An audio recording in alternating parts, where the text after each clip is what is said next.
Show me your friends and I'll show you your future. Unless you want average in America, married, 2.4 kids with 1.5 dogs. But I can guarantee you, you will never achieve anything greater than your highest aspiration. If you want $1 million, you'll make $1 million, not $1.5 million. If you want 10 million, 100 million, and you'll never exceed that. If you change 1 billion lives, that's a formula to become a billionaire and change the world. Time costs lives. Show me your friends and I'll show you your future. You want to know why you're all f***ed up? Just look at the bums you hang around with. I do what you don't want to do, that you know that you got to do to be where you want to be. Ted Turner just gave his 75th anniversary party on CNN a few months ago.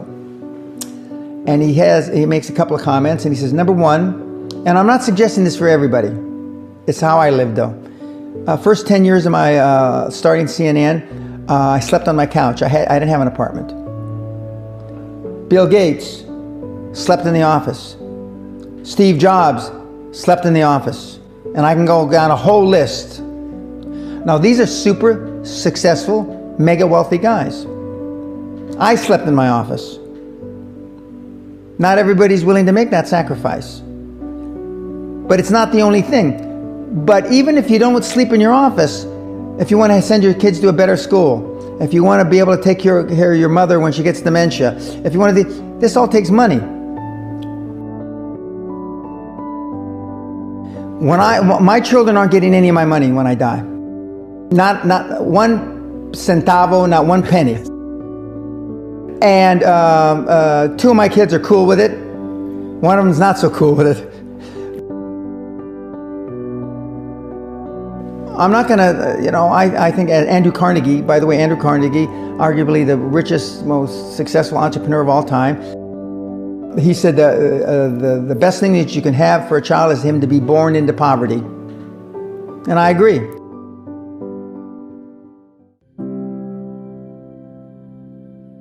Lack of self-esteem, lack of self-worth. Now they think they have self-worth. They think because they've made a few bucks. But in actuality, and when they measure it against the other 8, 10, 12 people sitting around the table, they realize, or they start to question, hell, maybe I was just lucky. Now, all of us, when you're only a one-trick guy or gal, think, was I lucky? Now, I've done it so many times, I know I wasn't lucky.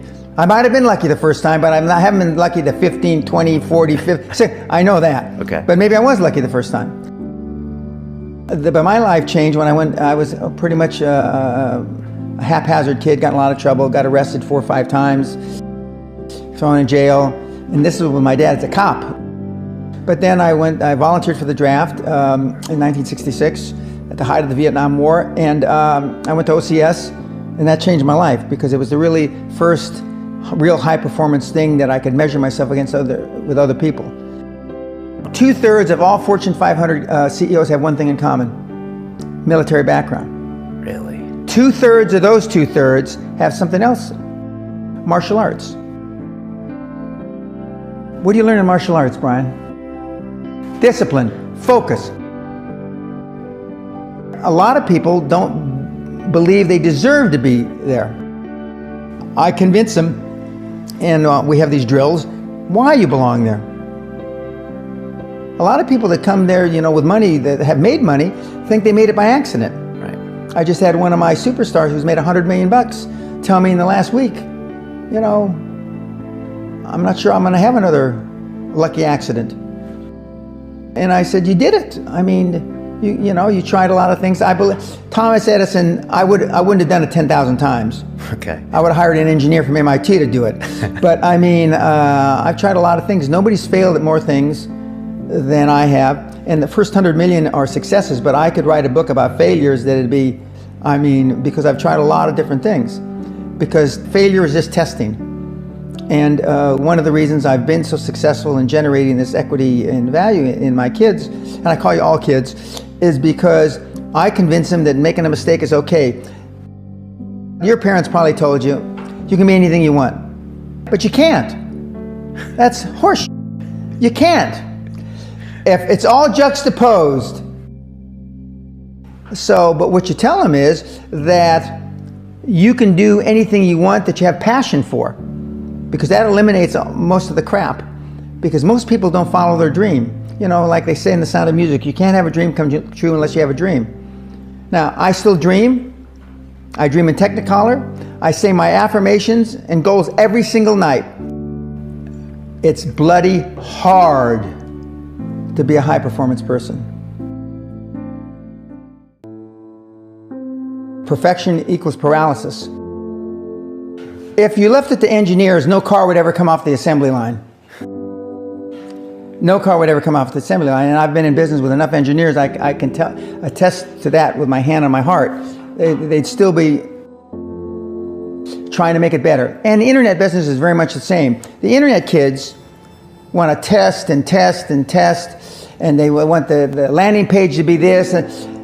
Roll it out. The great thing about the internet is your results are instantaneous. If something that I'm overseeing at Concord level, 60,000 feet, doesn't work in 2 days, forget about it, move on. And today at our meeting, now the young kids are, we ran it 3 days, sir, and we closed it down. And they are thinking I'm going to ask why. I said, no, that's fine, next. Because without them making mistakes and without them being allowed to make the decision, they never get any better. And in 95% of the time, I know probably better than they do. We're never going to be able to know everything or have them know everything unless they make some mistakes and get comfortable with making mistakes. What gets measured gets accomplished. Without measurement, you're just fooling yourself. Before I had any money, I used to go to the Rolls-Royce dealers and sit in the cars and smell the leather, touch the leather, okay? I went to $1 million houses, and my wife and I would walk through the house, and they'd say, when are your parents getting here, kids? No, we are the buyers. Practice within when you're without. Practice being successful. How many people listening to this today practice being successful today? Through affirmations, through going to the Rolls-Royce dealer, maybe Lamborghini, maybe something else. Right. In my particular case, it was Rolls-Royce. And within a year of me going to the Rolls-Royce dealer, I had a Rolls, okay? Within 19 months of me dreaming and adding it to my goals, a castle on an island, I own Guthrie Castle. 19 months. Okay. Go to stores you can't afford. Go hire lawyers you can't afford. Lawyers will meet with anybody. Accountants will meet with anybody. Go to the big four accountants with a business idea. The first couple meetings are for free. Jettison probably a lot of the people you'll hang around with. If you have poor public speaking skills, join Toastmasters. Do these. If you went to a good school and you're not successful, go to the alumni deals. Okay? I didn't go to a good school. I'm a perfect living example that a lot of trouble as a kid, working class background, my parents, went to just a mediocre university that I flunked out of 3 times before I finally graduated with honors, but and had no money to begin with, $820. So it's all possible, but I devoted myself to feeling successful. I was wearing suits like this before I could afford them. Most people procrastinate because they're unsure, so just do it. And but I've never had a problem just doing it, because one of the things is you learn as a young combat infantry officer is time costs lives. We overanalyze because we're unsure. We don't overanalyze because we are not sure if it'll work or not. We're more worried about, on the emotional side, it embarrassing us.